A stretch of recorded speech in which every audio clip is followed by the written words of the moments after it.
Hello and welcome to another episode of Stock Shots.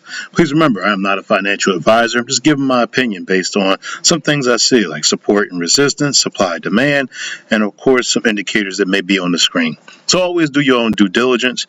Make sure you educate yourself and always look to the left because we're looking at things that have already happened. Think about what things may do in the future.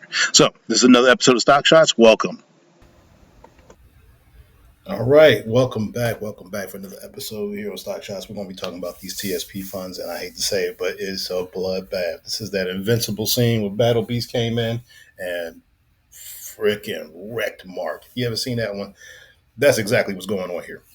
So, if you're looking at this, you're noticing something that everybody pretty much knows: the market's down, your TSP is down.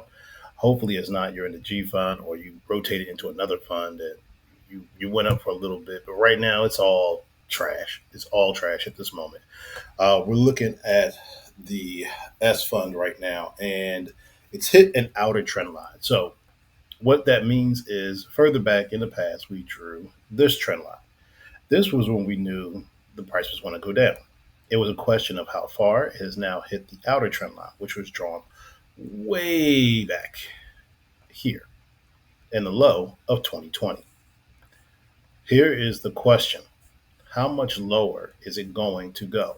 People will ask you, or a lot of people have asked me, where's the bottom? And the answer is, I really don't know where the bottom is. All I'm saying is there's a gap here and a gap here. So on my S fund, I'm looking for 1700 if it breaks this trend line of where it's at right now. So next week will be the tell if we're going to go down even further. And if it does go further down, I'm looking at 1573 to the downside on the S fund. Now, yeah, let's just go ahead and look at the C fund. Hey, what do you know? It's the same thing. So this is telling me, hey, I need to look at the same exact chart, but maybe just slightly different. And that's all this is, the same exact chart, just slightly different. We have come down. This is already broken its trend line, just like the S fund. We are looking for it to come down to here, not there, right here. That's its trend line right there. The outer trend line hasn't been broken yet on the C fund. So if it continues past where it's at right now, I'm automatically going to see it go to 5,023.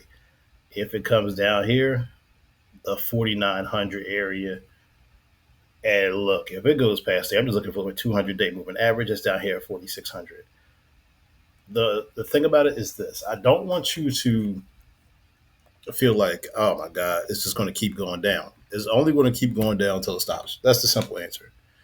And we don't know when it's going to stop. So the international fund was looking good, but I did talk about last week we were in a consolidation and it did break this. So it was like, I really want to get in that. And it was showing divergence here in our indicator. So the strength of the market was up here, and that was our last high. The strength of the market was lower here, and this is our current high. So price action going up, but the strength going down, that's divergence. It was a question of when it was going to happen and when it was going to break out of this consolidation, if it was coming to the downside. It did just that. And this area here was actually a gap in the daily. So it broke that area, came all the way down to fill a gap. Not one, but two of them. One here, which we're going to erase that, and one here, which we're going to erase that. Currently, remember, this is all weekly time frame, people. If we continue to the downside, the next place is going to be this 200-day moving average at 70, say $74 or $73.99. The international fund has still a way to go if it's going to go all the way to the bottom. So let's do some quick charting on this. Turn this off. And the only thing I want to do is draw a trend line, literally. And that's from 2022. We broke that trend line. Now we got 2020.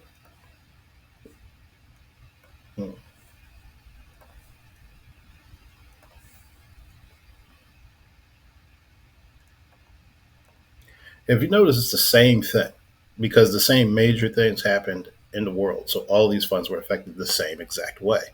This one, as you can tell, is a lot more violent than the rest of these. So the only thing I can really relate it to is 2020, but this was not caused supposedly. Conspiracy theories at the door. This was not caused on purpose, but you could see this extreme drop down, and then you just get a week when it's an extreme move to the upside. But I had a quick little indicator, this dot here, where it was extreme. So I knew that something was going to happen. You just don't know when. That's the thing. You don't know if it's going to be the next week, next day, next hour. So our trend lines here are now going to be, there we go, and not yellow. There we go. We got a ways to go for the international fund. So the last one we got is the bond fund. In the bond fund, we're looking at it, and this is it's got a rejection.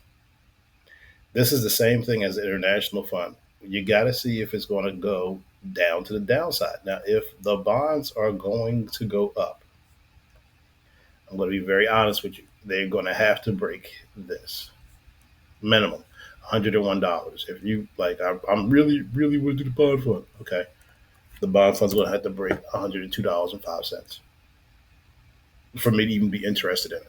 And the reason I'm saying that is because it's great to take a chance on what is this $99, a $3 move with the fees with the TSP and everything. I don't really care about $3. I can really just wait it out. If it gets up here and then it gets a great volume bar, this volume bar here, awesome. This candle, not so much. So why is this candle not really what I'm looking for? So essentially, it didn't know. It had, oh yeah, I'm going up high, a lot of movement, and then it automatically rejected at $100. So it would have to be some great movement on this candle as well. But so far, I'm out of everything. I've been in the G fund for a minute, and I want to stay there until I see the C fund and the S fund kind of get their act together.